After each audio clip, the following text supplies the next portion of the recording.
Hello everyone, Shinto Bean here playing some more Warhammer combat cards, and in this video I'm going to be introducing a new modifier. The first new one in a long time.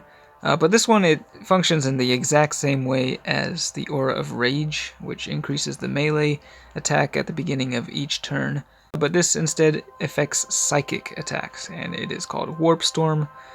So for the Aura of Rage, best combos with Death Blow. In this case, Warp Storm is going to combo best with Psionic Blast, which will be absolutely devastating. Most of them are already quite strong, but we are playing as Chaos, so that means we've got the Lord of Change, which we will see in action here. Also, before we start with that, over in the shop we have a new bodyguard. This is Rodigus, the Generous One. And so yeah, this is an amazing card. Love the model. 80 points is quite expensive, but definitely worth it, especially in the later stages. In max level events, it's going to be absolutely devastating. So it has Psionic Blast and Poison for its traits, and so you're guaranteed to poison every enemy on the field at the beginning of each of your turns. So not only are you going to be dealing lots of damage from that Psionic Blast, at the max level, all enemies are going to be losing 16 health at the end of each turn as well.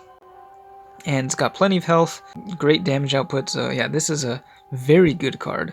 You do have to pay quite a bit to get access to it at the moment, but just something to be aware of. So let's go back to the campaign. We are on match number 12 on day 1. It is a 3-day campaign, so we have plenty of time to try out this new modifier. I am running Huron Blackheart, who has a pretty fun special rule. Whenever you kill an enemy, you gain 40% of that card's attack stats. And we're running some really powerful bodyguards here. So Lord of Change, one of my highest level legendaries, is at level 10. Thing is already extremely deadly. Of course, with Warp Storm, it's going to be dealing a lot more damage. We got the Keeper's Secrets, another very powerful card.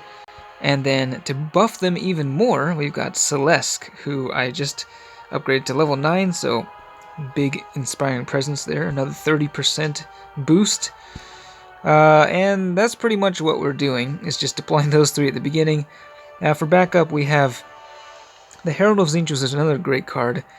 This one did get buffed pretty recently, and it has great damage output. Combos very well with the Warp Storm.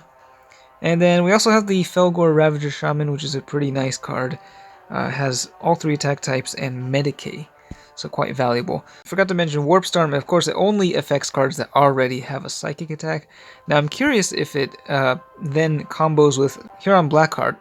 If you have a non-psyker that kills a psyker, it gains the psychic attack. So I wonder if it would then start gaining the buff from the Warp Storm. Not really sure about that interaction. I haven't seen it yet, but be interesting to test out. Anyway, let's go ahead and deploy. Should be a pretty easy battle.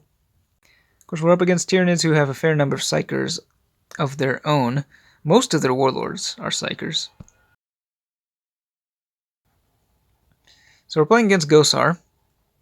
And they got this little thing, the Neuraloid. Keeper of Secrets, I think we will throw down over here. And then the Lord of Change, I think, can go into the right lane. Okay, they're shifting that over. Well, now, actually, I take that back. I think we want the Lord of Change in the center lane instead. Okay, so pretty low initiative on my deck, so let's slow it down a little bit here. We will be taking the second turn, but we do have an outflank there. Kind of cancel each other out. Alright, so +5 psychic buff, as you can see there. They're going ranged. And dealing some pretty good damage, actually.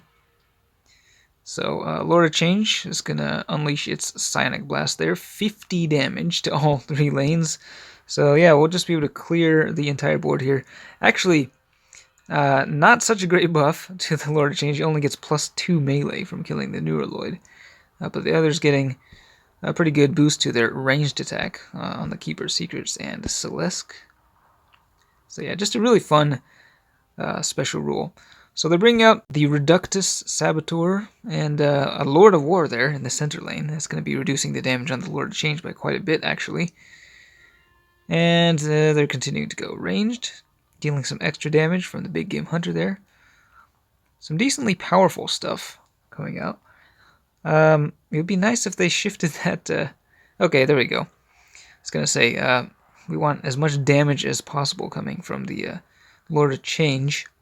Unfortunately, the enemies did not have any Psychers, because, of course, if you kill a Psyker with a Psyker, then you're going to be getting even bigger buff, and the Lord of Change really likes that. Okay, so fairly, uninteresting game here. Pretty straightforward. It's pretty fun with the Lord of Change when you're able to, like, knock out multiple enemies with the Psionic Blast before the turn even starts. I had that happen a few times already. But yeah, as you can see, my bodyguards are pretty strong, so none of them even really came close to dying. And boom, 56 damage now from that Psionic Blast. And yeah, I mean, whatever attack type we go for, we can deal quite a bit of damage. So yeah, I think, I mean, the Aura of Rage is fun, but this Warp Storm is also pretty fun as well.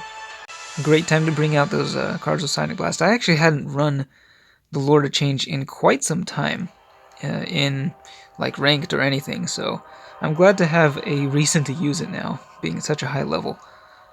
But yeah, I hope you enjoy this campaign. Let me know if you have any questions, but that's it for this one. Thanks for watching, and I will see you next time.